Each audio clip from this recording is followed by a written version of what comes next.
오늘의 예배에 성령 충만, 말씀 충만, 능력 충만한 은혜가 임하기를 주님의 이름으로 간절히 축원합니다. 지난 말씀을 다시 복습해보면 하나님의 손을 짧게 만드는 것은 뭐라고요? 불평이라고요. 이방 민족들로부터 시작된 불평이 이스라엘 민족들에게까지 퍼졌고 급기야는 모세까지도 하나님께 불평하며 이 많은 사람들의 짐을 자신이 홀로 지고 있기 때문에 너무 힘들다고 차라리 죽여달라고까지 했습니다. 이렇게까지 요동하던 모세가 오늘 12장 말씀을 보니까요, 갑자기 다른 모습을 보여주고 있는 거예요. 우리는 12장 사건을 통해서 광야 같은 삶을 살고 있는 우리가 하나님의 손에 붙들리기 전에는 어떻게 살고 있었는지를 한번 보아야 합니다. 그리고 하나님의 손에 붙들린 바 되어진 우리의 모습이 어떤 모습인지, 그리고 하나님의 손에 붙들렸을 때 어떤 일들이 일어나는지를 오늘 이 말씀을 통해 우리는 살펴볼 것입니다. 오늘 말씀을 통해 우리 모두 하나님의 손에 붙들린 바 되어지는 은혜가 있기를 주님의 이름으로 간절히 축원합니다. 12장 말씀의 시작은요, 모세가 구스 여자를 취하였기 때문에 이 누나와 형인 미리암과 아론이 모세를 비방하는 장면으로부터 시작이 되는 거예요. 그런데 이전까지의 모세는요, 백성들이 불평하면 모세도 불평하고 백성들이 눈물과 불평을 자신의 짐으로 생각하면서 그렇게 불평했던 모세의 모습은 온데간데 없고 잔잔히 미리암과 아론 형과 누나의 그 불평과 그 말을 다 받아들이고 있는 것을 볼 수가 있습니다. 대신 하나님께서 갑자기 임하셔서 이 모든 상황을 종료시키십니다. 그리고 모세의 권위를 세워주시는 거예요.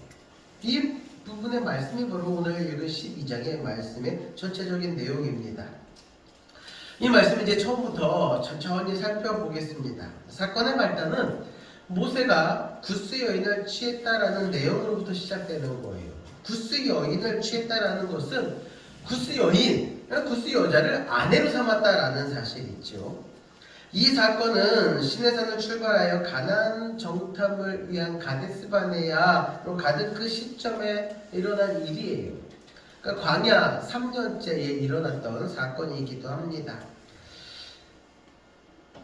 저는 지금까지 이 12장의 말씀, 모세가 구스 여인을 취했다, 아내로 맞이했다라는 이 이야기를 이렇게 주석을나 여러 말씀을 통해서 이렇게 이해하고 있었어요. 모세가 아내 십보라를 두고 또 다른 여인을 아내로 맞이했다라고 알고 있었기 때문에 그렇게 설교를 했습니다. 그런데 이번에 이 설교를 준비를 하면서 여러 가지 자료들을 보니까 두 가지의 학설이 있더라고요. 바로 그거는 구스라는 말에는 두 가지 의미가 있다라는 것입니다. 보통 구스를 이야기할 때에 아프리카에 있는 에티오피아를 의미합니다. 그러니까 구스 여인을 아내로 취했다라는 것은 아프리카인 에티오피아의 흑인 여인을 모세가 아내로 맞이했다라는 거예요. 그래서 역사가 요세푸스도요, 모세의 아내 십보라가 죽고 에티오피아 출신의 여자를 두 번째 아내로 맞이했다라는 그러한 이야기를 하기도 합니다. 그런데 구스라는 단어가 에티오피아만 가리키는 단어가 아니라는 거예요. 구스라는 단어가 미디안을 가리키는 단어이기도 합니다. 하박국 3장에 보면은요, 구산의 장막 미디안의 땅이다 라는 말씀이 있어요. 여기서 말하는 구산이 어디를 말하냐면 구스를 말한다는 거예요. 그러니까 미디안 땅 안에 있는 구스를 이야기한다라는 사실이 있죠.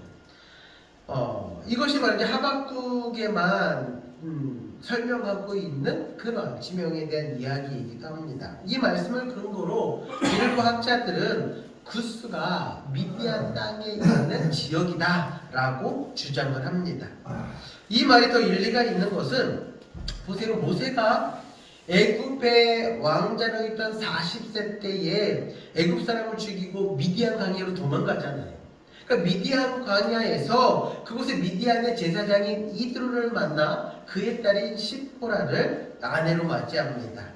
그러니까 모세가 이 출애굽을 한 이후에 이스라엘 백성들을 데리고 하나님께서 인도하신 대로 시내산까지 와요. 십계명을 받고 이렇게 하잖아요. 그때에 장인 이드로와 아내인 시포라 그리고 두 아들이 이제 이 시내산 모세가 있는 곳까지 찾아오는 거예요. 지금은 이제 시보라와 두 아들과 함께 생활하고 있습니다. 그러다가 시내 광야를 향해서 떠나서 행군한 지 얼마 지나지 않은 때의 말씀이 바로 오늘 12장의 말씀이라는 거예요.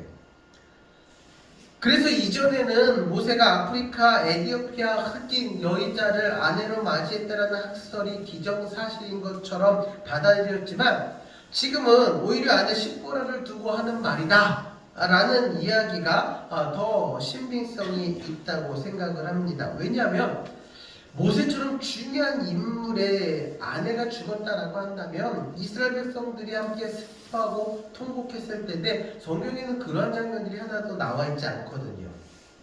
또 모세의 족보를 보게 되면은 그 두 번째 아내를 통해서 뭐 후손이 태어났을 수도 있는데 모세의 족보에는 오직 시보라가 낳은 게르손과 엘리에셀의 이름 외에는 다른 자손이 없다라는 거예요.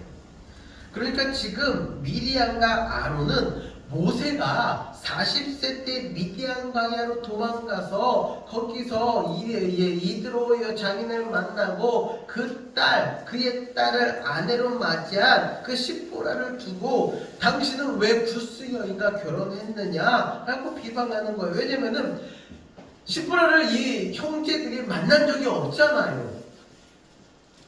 모세가 애굽에 찾아와서 이 출애굽할 당시에도 모세 혼자 갔지 이 시보라와 두 아들을 데리고 온 게 아니잖아요. 광야로 나아가서 있을 때에야 비로소 그 장인이 이야기를 듣고 아내와 아들들을 데리고 이제 모세를 찾아왔던 거거든요. 그러니까 모세의 가족들을 본 지 얼마 안 된 상태.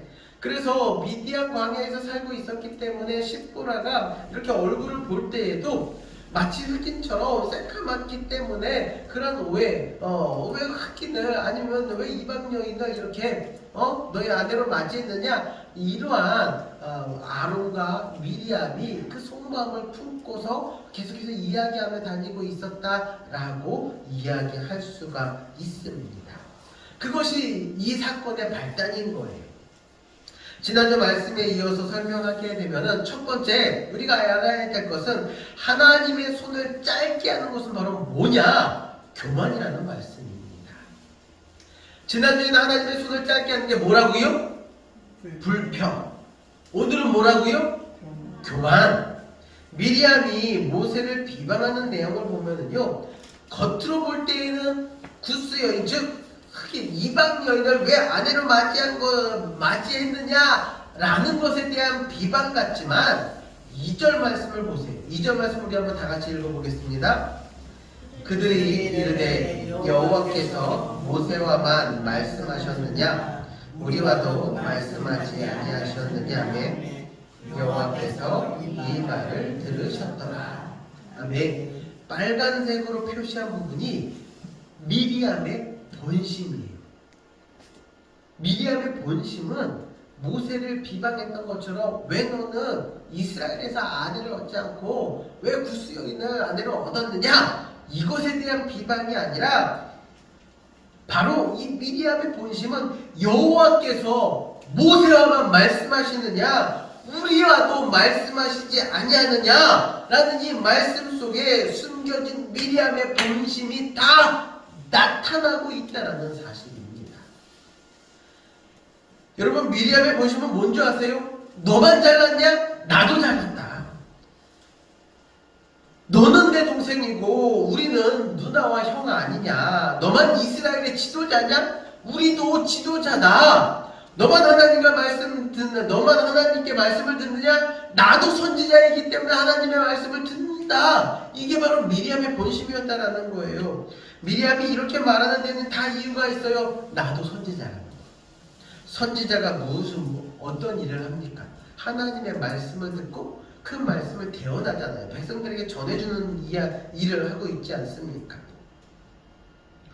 모세만 하나님의 말씀을 듣는 것이 아니라 나도 듣는다는 거예요. 그래서 나도 하나님의 말씀을 듣고 그 들은 말씀을 백성들에게 전하는 자다라는 사실이죠. 모세와 다를 바가 없다라는 거예요. 홍해를 건넌 후에 하나님을 찬양하는 미리암의 노래를 보게 되면은요, 거기서 미리암을 선지자다라고 표현을 하고 있어요. 출애굽기 15장 20절 말씀을 읽겠습니다.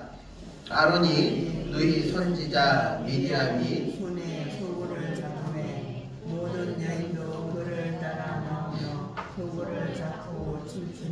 아멘. 미리암을 선지자라고 말하고 있죠. 이처럼 선지자로서 대우받고 모세와 더불어 하나님의 음성을 듣고 모세와 함께 이 지도자의 자리에 서 있는 미리암의 마음속에 웅크리고 있는 것이 바로 뭐냐? 교만이라는 거예요. 너만 지도자냐? 나도 지도자다. 너만 하나님의 말씀 듣느냐? 나도 듣는다. 라는 나를 높이고자 하는 그 교만한 마음이 미리암의 마음속에 있고, 그 교만 때문에 지금 모세를 비방하면서 이 말씀을 시작하고 있다는 사실이죠. 교만은요, 일하시는 하나님의 의도를 거역하는 불순종하는 모습을 보여주는 것입니다. 지금까지 잘 지내고 있던 미리암과 아론이 갑자기 이런 교만을 보여주면서 모세를 깎아내리고 자신들의 지위를 높이려고 하는 의도가 무엇일까요? 성경은요, 앞뒤 문맥을 보게 되면은 그 내용이 이해할 수가 있어요. 그래서 지난주에 말씀드렸던 11장 말씀을 여러분 잘 기억해 보십시오. 앞장 11장 말씀을 보게 되면요, 불평이 전염병처럼 막 이스라엘 진영 내에 막 퍼졌잖아요. 그러니까 모세까지 저들의 짐을 내가 지고 사는 것이 너무나도 힘듭니다. 하나님 앞에 하소연하면서 나를 죽여달라고까지 했습니다. 그러니까 이 모세의 불평을 들으신 하나님께서 두 가지 해결책을 제시하십니다. 그 중에 하나가 뭐냐면요, 70명의 장로들을 세우는 거예요. 그러니까 70명의 장로를 세워서 모세의 짐을 나누게 하는 것이죠. 그러니까 모세와 함께 이스라엘을 다스리는 지도자들이 몇 명이 세워졌다고요? 몇 명이요? 지금까지는 모세와 더불어 미리암과 아론이 이렇게 이스라엘 민족을 다스리고, 물론 100부장, 50부장, 10부장을 세우기는 했지만 중요한 거는 이 미리암과 아론도 모세와 더불어서 지도자의 자리에 섰어요. 그런데 이 자신이 있던 지도자의 자리에 누가 다시 세워졌다고요? 70명. 70명씩이나 모세와 함께 지도자의 자리에 세워지는 걸 보니까 미리암과 아론의 교만이 폭주하게 되는 거예요. 왜? 나랑 모세와 나와 아론만 있으면 되지 왜 70명까지 세워서 우리의 권력이 나눠지느냐라는 것이죠.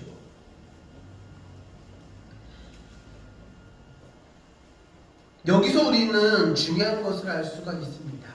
이스라엘 전역으로 퍼졌던 불평이 모세까지 영향을 받았다라는 것은 불평의 영향에서 벗어날 수 있는 사람은 단 한 사람도 없다는 거예요. 미리암과 아론도 마찬가지다라는 사실이죠. 미리암과 아론의 불만은 모세가 이방 여인을 아내로 맞이한 것이 아니에요. 지도력의 분산이 문제가 된 것이죠. 모세만 지도자냐? 우리가 있는데 왜 70명의 장로를 세우는 것이냐? 이게 문제가 된 것이고, 이것이 불평의 원인이었다라는 것입니다. 유진 피터슨이 쓴 메시지 성경을 보게 되면은요, 이 본문의 말씀은 이렇게 해석하고 있어요. 미리암과 아론은 모세의 구스 출신 아내의 일로 모세의 뒤에서 모세를 비방하였다. 앞에서 비방했어요? 뒤에서 비방했다라는 건 뭐예요? 모세 뒤를 졸졸졸 따지면서 너는 왜 아내를 구스 여인을 아내로 맞이했느냐, 구스 여인을 아내로 맞이했느냐 이렇게 했다는 거예요? 아니에요. 모세가 보지 않는 곳에서 다른 사람들에게 야 모세는 말이야 우리 지도자인데 이스라엘 여인을 아내로 맞이했는데 구스 여자를 아내로 맞이했어 이러면서 모세의 흉을 보면서 다녔다라는 거예요.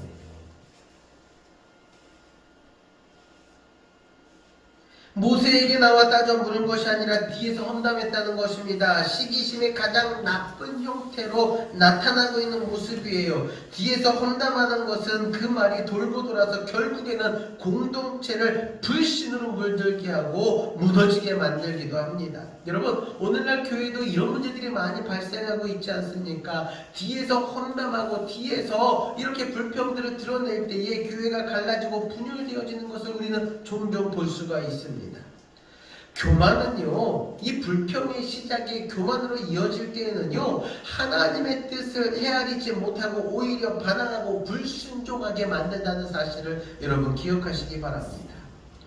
분명한 것은 하나님께서 70명의 장로를 세우신다라는 것은 모세의 짐을 분산시킨다는 거예요. 이 수많은 이스라엘 백성들을 보다 효율적으로 인도하겠다라는 말씀이시죠. 그런데 미리암과 아론은 모세의 짐을 나눠질 생각은 하지 않고 모세가 얼마나 힘들면은 저들의 짐이 내 어깨에 와 있는데 나는 차라리 지금 죽었으면 좋겠다라는 그런 심정을 가지고 하나님 앞에 하소연하고 있는데 이 미리암 아내는 그래 모세야 얼마나 힘드니 내가 너희 짐을 같이 나눠줄게 우리가 그동안 같이 짐을 나눠주지 못해서 미안하구나 이런 반응을 보이는 게 아니라 야 모세는 구스 여인은 아내로 맞아가지고 뭐 저럴 수가 있어 아니 우리는 뭐 허수아비야 왜 70명을 세워가지고 이러고 있었다라는 사실이죠.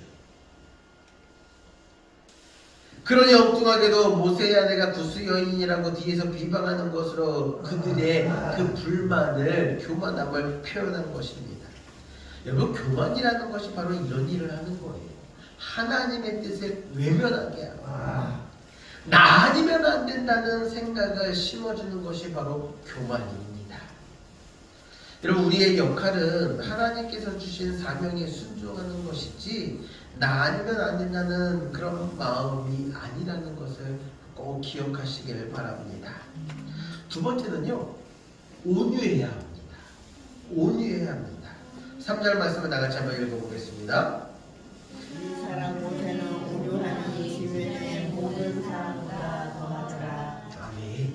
이 말씀이 정말 중요한 말씀이에요. 다시 한번 읽어볼게요. 이 사람 모세는 온유하니 지면에 모든 사람보다 더하더라. 아멘.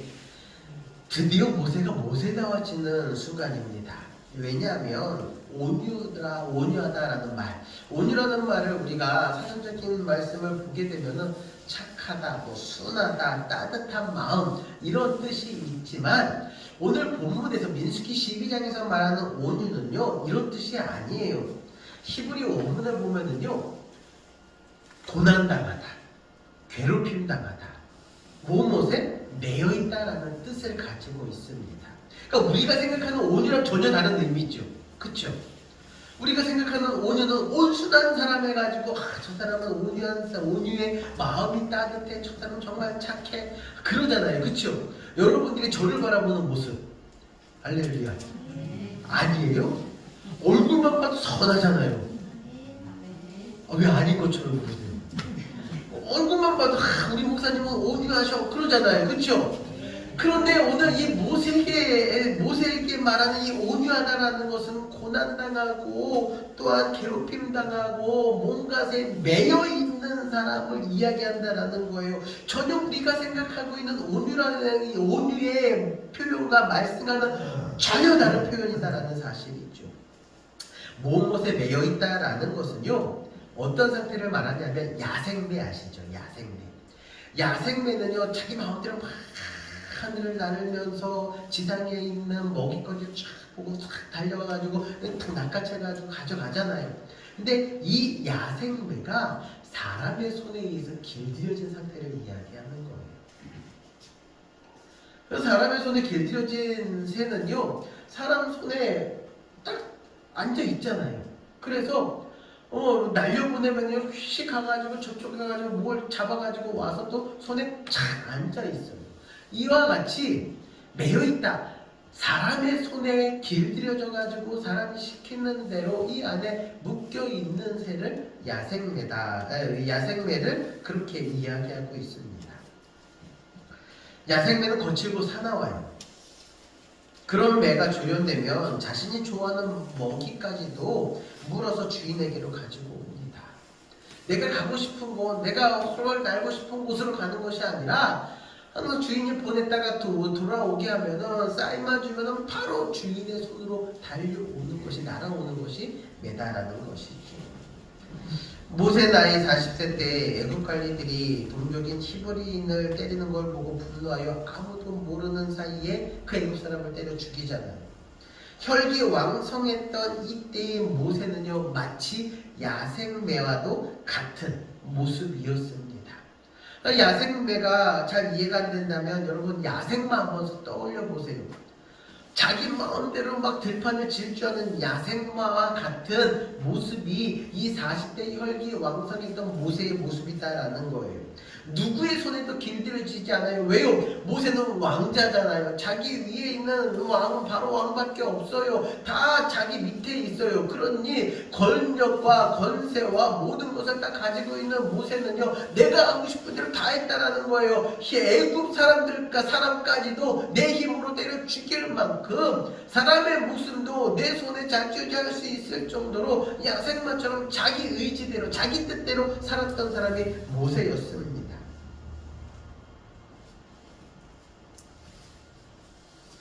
여러분, 우리도 그렇지 않나요? 야생매나 야생마처럼 자기의 주장이 강하고 말씀보다 내 생각이 우선일 때가 많지 않습니까? 하나님을 부르고 찾고 말씀하시면 순종하겠습니다 라고 결단은 하지만 내가 하고 싶은 대로 하려는 순간들이 더 많지 않습니까? 천방지축 조련되지 않은 야생매나 야생마와 같이 살아가는 것이 바로 우리네의 모습이다라는 사실이죠. 또한 미리암과 아론의 모습이고 불평하며 살아가는 이스라엘 백성들의 모습이었습니다. 그런데 하나님의 손이 어마어마하게 길다고 느껴졌던 이 메추라기 사건을 보면서 모세는 깨달은 것이 있어요. 지금까지 하나님의 손에 붙들려 있었기 때문에 출애굽할 수 있었고, 내가 지팡이가지고 막 재앙을 할 때마다 10가지 애굽에서 재앙이 일어나는데 이것이 모세의 힘에서, 모세가 쥐고 있는 이 능력에서 일어난 것입니까? 아니면 하나님께서 하신 것입니까? 하나님께서 하신 거잖아요. 하나님의 손에 붙들려 있으니까 내가 홍해를 향해 두 손 들었을 때 홍해가 갈라지고, 바위를 향해 지팡이를 내려쳤을 때 바위에서 물이 터져 나오고, 하나님께서 함께 하시니까 이 광야 3년 동안 시내산을 거쳐서 이제 지나가는 이 3년의 시간 동안 모든 순간이 하나님의 은혜였잖아요. 모세가 능력이 있어서 만나를 내렸나요? 아니요, 하나님이 내려주신 거잖아요. 이스라엘 백성들이 고기 먹고 싶다 불평할 때에 모세가 걱정마, 내가 고기 한번 줄게, 이건가요? 아니요, 하나님이 내려주시니까 지면에서 1m 정도로 쌓여있고 수십 킬로의 메추라기 떼가 어마어마하게 깔렸던 건 아닙니까? 모세가 깨달은 거예요. 하나님의 손에 붙들려 있었기 때문에 출애굽할 수 있었고, 광야에서 3년을 있으면서 하나님께서 인도하셨기 때문에 이 광야를 무사히 지나갈 수 있었던 것이구나. 낮에는 구름 기둥으로 밤에는 불 기둥으로 하나님이 지켜주셨기 때문에 이렇게 우리가 살아갈 수 있는 거구나. 그러니 하나님의 손에 길들여지고 하나님의 손에 붙들려 살면 하나님의 말씀에 순종하는 거야말로 그것이 바로 내 인생의 해답이구나. 이것을 깨달은 줄로 믿으시기 바랍니다. 모세가 볼 때 이스라엘 백성들이 불평할 때에 자신의 어깨에 매여있는 짐의 무게가 죽음을 불러올 정도였고, 그래서 하나님께서 70명의 장로를 세우라고 하신 것인데, 믿고 의지하던 누나와 형이 하나님의 뜻에 반하는 매우 위험한 불순종의 모습을 보여주니까 모세가 할 수 있는 일은 무엇입니까? 또다시 혈기를 부리면서 모세의 미리암과 아론 형과 누나를 꾸짖으면서 확 분노하는 것이 아니라 야생마와 같은 나를 꼭 붙잡고 놓지 아니하시는 하나님의 뜻에 따라서 잠잠히 있었던 것입니다. 붙들려 있다라는 거예요. 지금 이 모세는요, 미디암이 이렇게 막 비방하고 있는 가운데서도 하나님께서 그의 입술을 닫아주시고 하나님께서 그의 손을 붙잡아 주시고 하나님의 손에 매여 있다라는 사실입니다. 그러니 모세는 주인의 뜻에 따라서 잠잠히 있는 거예요. 여러분, 침묵한다는 것은 하나님께서 일하시도록 나의 자리를 내어드리는 것입니다. 길들여진 야생매는 눈앞에 먹이가 막 왔다 갔다 지나가도 주인이 가라고 날려보내야지 그 먹이를 향해 날아가지, 주인이 말도 하지 않냐고 가만히 붙들고 있으면은요 날아가지 않는 법입니다.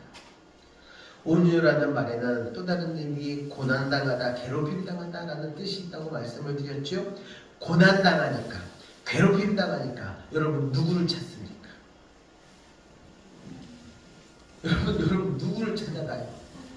고난당하고 괴롭힘당할 때에 누구를 찾아갑니까? 힘 있는 사람 찾아가겠죠. 아마 여러분들이 이 고난을, 이 괴롭힘을 해결해 줄 만한 사람들이 아마 머리에 막 떠오를 것입니다. 여러분들이 힘들어할 때에 야, 이 힘듦을 해결해 줄 만한 사람들이 누가 있을 텐데 그 사람들을 찾아가고 부탁도 해보고 할 거예요. 그런데 내가 원하는 대로, 내가 생각하는 대로 그 문제들이 완전히 해결됩니까? 안 되잖아요. 안 되고 넘어질 때 결국에는 누구한테 옵니까? 여기 나오시잖아요. 안 되고 결국에는 여기 나와요. 여러분, 결국에는 여기 나오는 것이 아니라 고난당하면 누구를 찾는다고요? 하나님 먼저 찾는다고요. 괴롭힘 당하면 누구를 먼저 찾는다고요? 하나님 먼저 찾는다고요. 고난당할 때 철저히 낮아져서 하나님께 순종하는 것입니다. 이것이 오늘 본문에서 말하고 있는 모세의 온유예요. 온유한 모습을 모세가 우리에게 이렇게 친히 보여주고 있는 것입니다. 세 번째 볼까요? 세 번째는 갑자기예요. 4절 말씀을 다 같이 한번 읽겠습니다. 4절입니다. 여호와께서 갑자기 모세와 아론과 미리암에게 이르시되 너희 세 사람은 회막으로 나아가라 하시니 그 세 사람이 나아가매. 아멘. 여기서 갑자기라는 뜻은요, 미처 생각할 겨를도 없이 급하게, 벼랑간이라는 뜻을 가지고 있어요. 성경에서는요, 갑자기라는 말이 사용될 때에는요, 재난이나 심판과 관련되어서 나오는 경우가 많이 있습니다.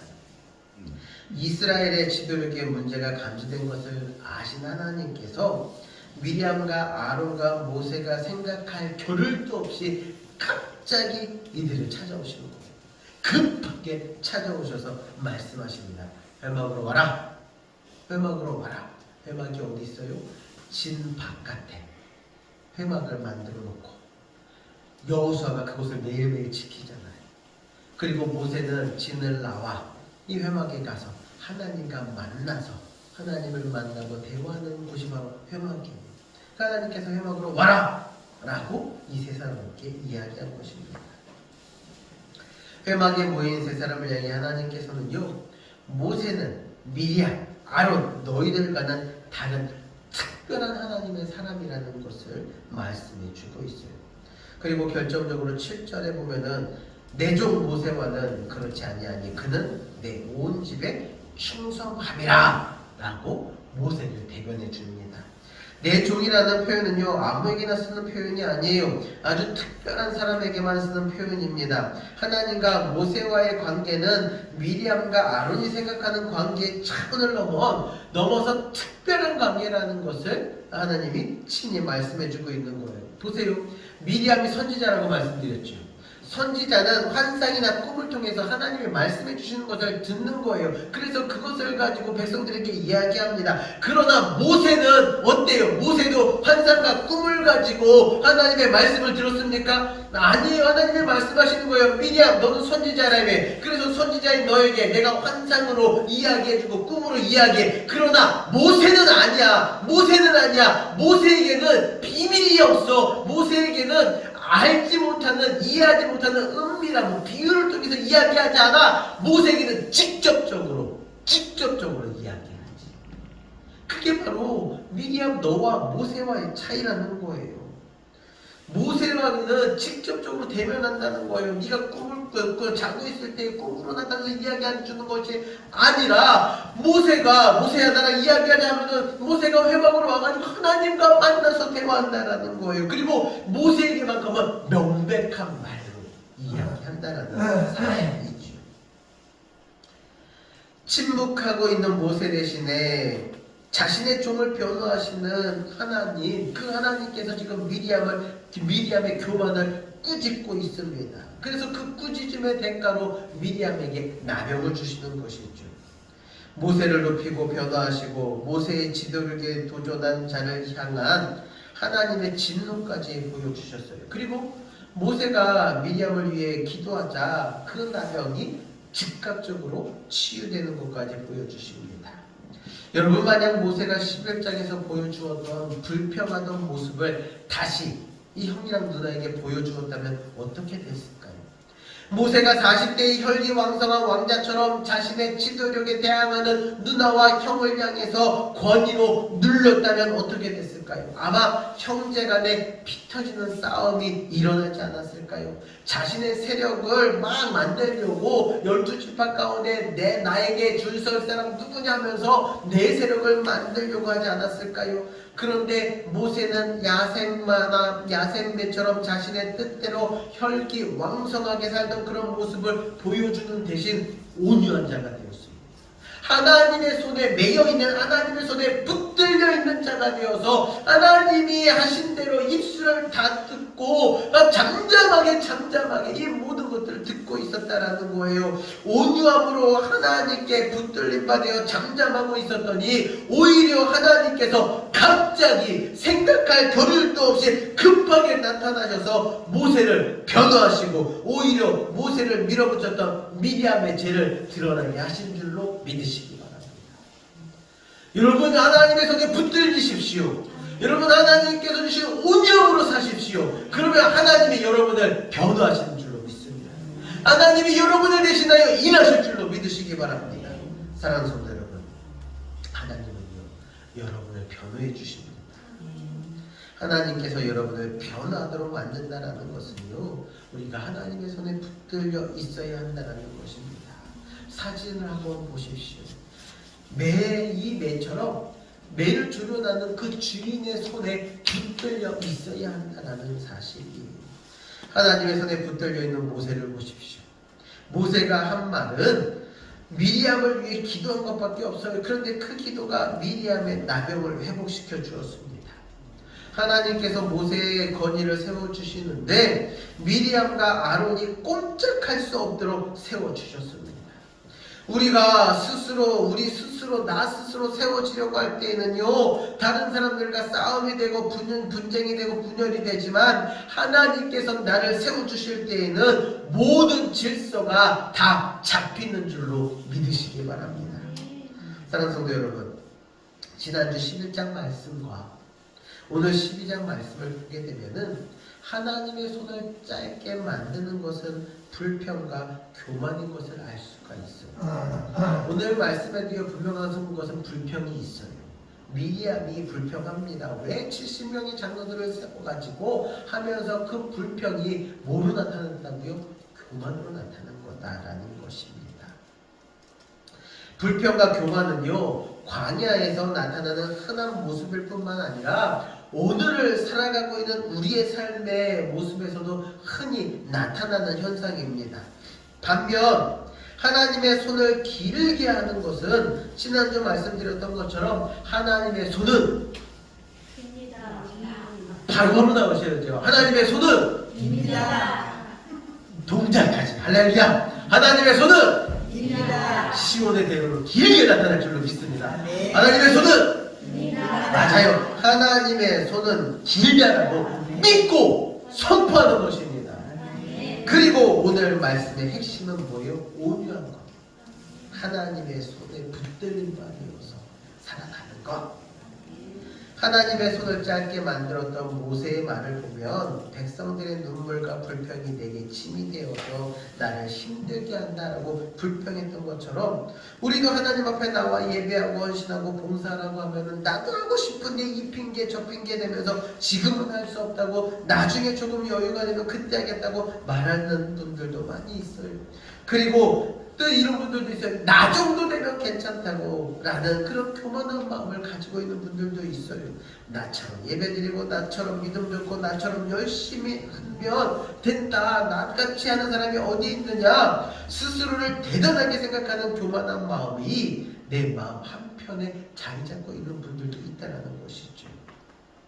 여러분, 구스 여인을 핑계 삼아 미리암 자신의 권위를 높이려는 교만한 마음이 결국에는 나병에 들어 버림받을 수밖에 없는 연약한 존재라는 사실을 우리에게 보여주고 있는 것입니다. 사랑하는 성도 여러분, 이 한 주간 동안 하나님의 손이 길다라는 것을 하나님 나에게 보여주시옵소서. 하나님의 손이 길다는 것을 아실 만한, 알게 할 만한 사건, 그 사건들을 내게도 주시옵소서라고 기도하셨으면 좋겠어요. 지난 한 주간 동안 여러분, 하나님의 손이 깁니다. 주일에 이렇게 막 손동작까지 하면서 선포하셨는데 진짜 이 한 주간 동안 그런 일 있었나요? 하나님의 손 긴다라는 거 지난 주일 말씀할 때마다 굉장히 열심히 하셨지. 지난 한 주간 동안 하나님의 손이 긴지 짧은지 모르고 사셨죠. 아, 얘 뭐 표정 보니까 다 그렇게 사신 것 같아. 하나님의 손은 이때만 이렇게 깁니다 하지 마시고 이 한 주간 동안 하나님의 손이 깁니다. 이것을 나에게 보여주세요. 하나님의 손이 긴지 짧은지를 여러분 경험해 보셨으면 좋겠어요. 사실 지난 한 주간 동안 저랑 사모님 되게 힘든 한 주간이었어요. 저희가 지금 거의 한 달째 감기에 걸려서 그래도 잘 버티고 있었는데 지난주에는요 몸살까지 와가지고 사모님이랑 저랑 한 2, 3일을 누워가지고 일어나지도 못하고 집 밖으로 나와보지도 못하고 정말 꼼짝도 못하고 있었어요. 그래서 이제 말씀을 준비하면서 하나님의 손은 깁니다 하는데 하나님 지난 한 주간 동안 누워만 있어가지고 하나님의 손이 긴지 짧은지 모르고 있었는데 이번 주에는 진짜 긴 사건이 있었으면 좋겠습니다. 이러한 마음으로 기도하고 있었거든요. 그런데 생각해 보니까요 하나님의 손이 정말 긴 사건을 하나 정말 간단한 일이지만 그 사건을 보여주셨더라고요. 몸살이 화요일날 왔는데 월요일은 좀 괜찮았거든요. 그래서 월요일에 이제 동문 모임이 있어서 목사님들 만났어요. 동문 목사님들 만나가지고 식사하고 윷놀이하고 탁구도 치고 이렇게 했거든요. 근데 윷놀이 때 준비하시는 목사님들의 교회에서 1, 2, 3등 선물을 준비했더라고요. 1등에게는 롤케이크 3개, 2등은 롤케이크 2개, 3등은 롤케이크 하나. 사실 예배 딱 모임 끝나고 사모님이랑 이제 집에 오면서 빵집 들려가지고 아침에 커피랑 같이 마실 빵집 몇 개 좀 사자 그랬는데 둘이 그랬습니다. 저거 롤케이크 받으면 빵 안 사도 되겠다. 그래? 저거 받자. 또 우리 둘이 윷놀이는 그거 끝내주게 하잖아요. 그래서 몇 팀으로 나눠가지고 이제 제가 이제 편 다 나눠가지고 시작을 했어요. 저랑 사모님이랑 상대편 이제 목사님의 부부랑 이제 게임을 했어요. 저희가 어떻게 됐을까? 하나님의 손은 깁니다. 긴 하나님께서 롤케이크 몇 개 주셨을까요? 1개, 1번 1개, 2번 2개, 3번 3개. 몇 개 주셨을까요?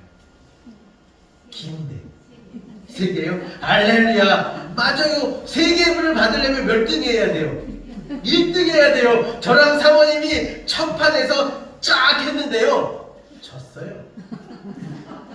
떨어졌어요. 예선 탈락. 예. 한 번에 져가지고 야 롤케이크 생각했다가 아무것도 못 받고 그냥 끝났어요. 목사님들 다 열심히 박수 치면서 응원만 했어요. 아주 다 경기 끝나가지고 1등 하신 목사님이 롤케이크 3개 쫙 받으시고 2등한 데서도 2개 딱 받으시고 3등한 데서 하나 받으시고 아이고 감사합니다 잘하셨습니다 하고 있는데 사모님이 목회 이제 동원 모임에서 잘 모였을 때 제일 어리거든요. 1등 하신 목사님이 주셨어요. 할렐루야. 여러분 1, 2, 3등이 중요한 게 아니에요. 하나님의 손은 길어요. 긴 하나님께서 3개 주시더라고요. 그러니까 어제 말씀 준비하면서 지난 한 주간 동안 하나님의 손은 길다라고 목사가 이렇게 선포하고 믿으라고 하나님의 손이 긴 사건이 있을 거라고 얘기했는데 나는 아파가지고 움직이지도 못하고 집 밖 나가지도 못하고 아파가지고 골골골하고 있었는데 하나님의 손이 어떻게 깁니까? 양만 많고 약은 기네요. 약은. 근데 좀 생각해보니까 빵 몇 개 사려고 했는데 하나님은 우리에게 너 빵 사지 말고 롤케이크 3개 줄게 하셨구나. 아프니까 나가서 먹지도 못하고 뭐 차려 먹지도 못하니까 롤케이크 먹으면서 살아라 주셨구나. 할렐루야. 여러분 제가 이제 우스갯소리처럼 이야기한 것 같지만 하나님은 우리에게 주실 수 있는 가장 좋은 것, 가장 긴 손으로 주십니다. 이 한 주간 동안 여러분들이 주일날 이 설교 시간에 하나님의 손은 깁니다! 외친 거 이걸로 끝나지 마시고 이 한 주간 동안 하나님의 손이 긴 손으로 나를 축복하여 주시고 하나님의 손이 길다라는 것을 내가 알고 깨달을 수 있는 일들을 보여주시옵소서. 여러분들 한번 생각해 보십시오. 그리고 하루를 정리하면서 하나님의 손이 내게 어떻게 나타났는지를 이것이 무슨 못한 물질일 수도 있고 아니면 건강일 수도 있고 여러 가지 사람과의 관계일 수도 있고 여러 다양한 부분 가운데 내 기도 응답 가운데 하나님의 손이 어떻게 길게 나타나는지를 한번 보셨으면 좋겠습니다. 그리고 경험해 보시기를 주님의 이름으로 간절히 축원합니다. 오늘의 제목이 뭡니까? 주보를 보세요. 오늘의 제목이 뭡니까? 온유함을 더하라는 거예요. 지난주 말씀에 온유함까지 더해보시기 바랍니다. 하나님의 손이 길다는 것을 경험하시기를 주님의 이름으로 간절히 축원합니다. 저는 하나님의 손은 길고도 깁니다. 이것을 믿고 선포하면서 그 하나님의 손에 붙들려서 온유함이 뭐라고요? 하나님의 손에 매여 있다는 거예요. 하나님의 손에 길들여져서 하나님의 손에 쓰임받기를 주님의 이름으로 간절히 축원합니다. 여러분 이런 마음으로 믿고 선포하시고 기도하시기 바랍니다. 그러면 오늘 하나님이 언제 찾아오셨다고요? 갑자기 내가 생각할 겨를도 없는 그 순간에 갑자기 불현듯 찾아오셔서 하나님의 손이 길다는 것을 보이시고 놀라운 기적으로 나타내시며 은혜 100% 주실 줄로 믿으시기 바랍니다. 우리 함께 찬양합니다.